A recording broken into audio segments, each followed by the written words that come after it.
Welcome to Tenor Tech, where I solve the problems you didn't even know you had. You begin by launching the AR ruler and allowing camera and motion access. This is required so the app can map space.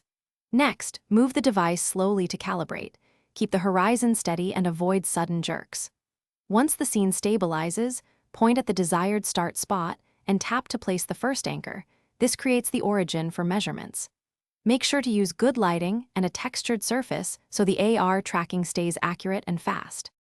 You continue by moving the camera smoothly toward the object and placing the next anchor where the measurement should end. Drag to refine the line if needed. If you need multiple segments, tap repeatedly to add anchors and get cumulative lengths. You can switch units on the fly between cm, mm, inches, and feet. This helps when comparing metric versus imperial. Also use zoom and the on-screen alignment guides to snap to edges and corners for higher precision. You finish by locking or saving the measurement, and then export a screenshot or CSV if you need a record.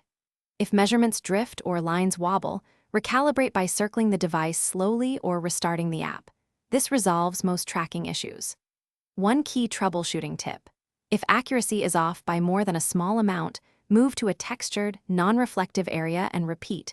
Reflections and rapid motion confuse the sensors and are the usual cause of errors. Thanks for watching. Subscribe to keep your life in tune.